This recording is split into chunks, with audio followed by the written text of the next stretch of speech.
Hai, Assalamualaikum adik-adik kelas 2.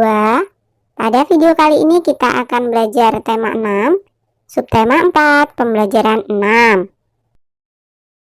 Halaman sekolah sangat rindang. Banyak pohon dengan daun yang lebat. Anak-anak mengobrol dan bermain di bawah pohon. Bacalah percakapan berikut dengan nada dan intonasi yang tepat. Udin berkata, "Aku suka sekali bermain di halaman sekolah. Pohonnya rindang dan udaranya sejuk." Benny menjawab, "Aku setuju denganmu, Udin. Karena banyak pohon, kita dapat berlindung dari sinar matahari yang terik." "Apakah kamu melihat Siti, Dayu, dan Lina?"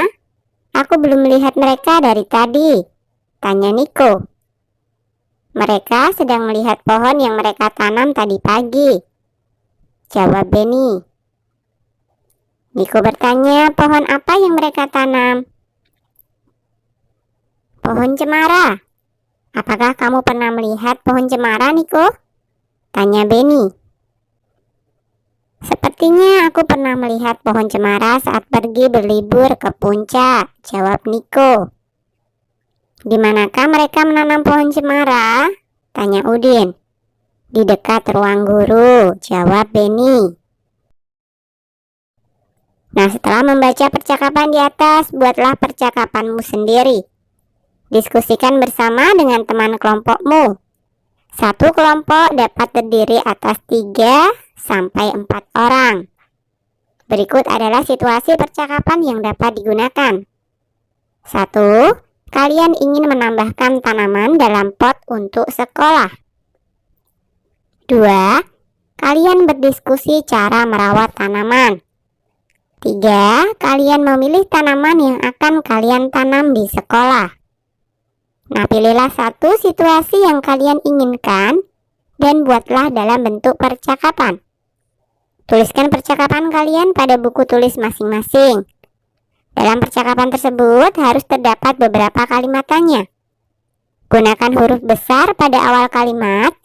Gunakan kata tanya dan tanda tanya pada kalimat tanya. Tuliskan dengan huruf tegak bersambung. Tampilkan di depan kelas percakapan yang kalian buat. Setiap anak harus mendapat giliran untuk berbicara. Nah, berikut adalah contoh percakapan dengan situasi ingin menambahkan tanaman dalam pot untuk sekolah. Benny bertanya, "Teman-teman, apakah kalian sudah mendengar bahwa sekolah kita akan mengikuti lomba keindahan taman?" Dayu menjawab, "Belum, Benny. Kapan lomba tersebut akan dilaksanakan?" "Bulan depan, Dayu," jawab Benny. "Apa yang harus kita lakukan untuk memperindah taman?" tanya Siti. "Bagaimana jika kita tambahkan tanaman dalam pot?" tanya Edo. "Ide bagus, Edo," jawab Siti. Dayu bertanya, "Berapa jumlah tanaman yang harus kita bawa?" Benny menjawab, "Kita buat kelompok saja, Dayu. Satu kelompok cukup membawa 1 tanaman dalam pot." Dayu menjawab, "Setuju." "Bagaimana dengan perawatannya?" tanya Edo. "Setiap kelompok bertanggung jawab menyiram tanamannya masing-masing," jawab Benny. "Baiklah, Benny," kata Edo. Nah, sekarang coba amatilah gambar tanaman tomat berikut. Ibu guru mengajak para siswa untuk mengunjungi kebun di belakang sekolah.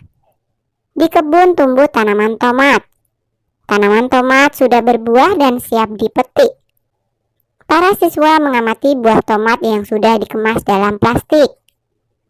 Sebutkan berat setiap kemasan tomat dalam plastik tersebut. Nah, ada yang 500 gram, 1 kilogram, 2 ons, dan 5 ons. Buatlah kelompok bersama temanmu terdiri atas 3 sampai 4 siswa. Amatilah kembali gambar kemasan tomat di atas. Buatlah berbagai perbandingan berat tomat dengan berbagai satuan ukuran berat. Jangan lupa menggunakan tanda lebih dari, kurang dari, atau sama dengan. Contoh, berat tomat 500 gram sama dengan 5 ons. Coba kita lihat ya.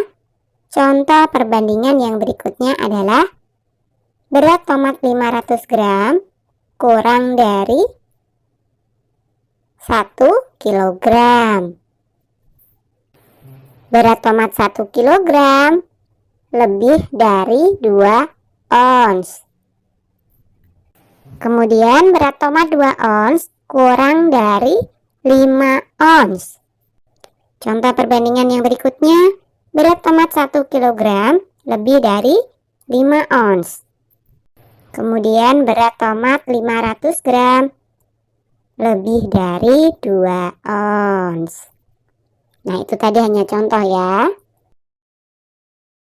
Saat bekerja kelompok, sikap-sikap apa yang diperlukan agar tugas dapat diselesaikan dengan baik dan tepat waktu? Diskusikan pertanyaan di atas dengan teman di sebelahmu. Kemudian kerjakan soal-soal berikut. Berikan tanda centang jika pernyataan sesuai dengan tata tertib, dan berikan tanda silang jika pernyataan tidak sesuai dengan tata tertib sekolah.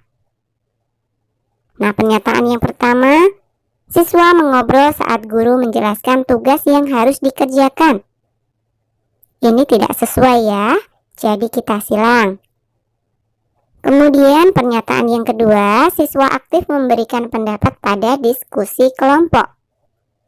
Tentu saja ini sesuai dengan tata tertib, jadi kita centang. Pernyataan yang ketiga, siswa mendengarkan dengan baik ketika temannya berpendapat. Ini juga sesuai ya, jadi kita centang. Pernyataan yang keempat, siswa menanggapi pendapat temannya dengan santun. Ini juga sesuai. Kita centang juga ya. Kemudian pernyataan yang kelima, hasil diskusi disimpulkan berdasarkan pendapat satu anggota. Nah, ini tidak sesuai ya, jadi kita silang. Tuliskan kembali pernyataan yang mendapat tanda silang. Contoh, siswa mengobrol saat guru menjelaskan tugas yang harus dikerjakan. Akibatnya, siswa tersebut kurang memahami tugas yang harus diselesaikan, sehingga tidak bisa berperan aktif dalam kelompok. Nah, pernyataan yang mendapat tanda silang adalah hasil diskusi disimpulkan berdasarkan pendapat satu anggota. Akibatnya akan terjadi perpecahan dan perselisihan antar anggota yang satu dengan yang lainnya. Oke, sampai di sini dulu video kali ini ya. Sampai jumpa di video berikutnya.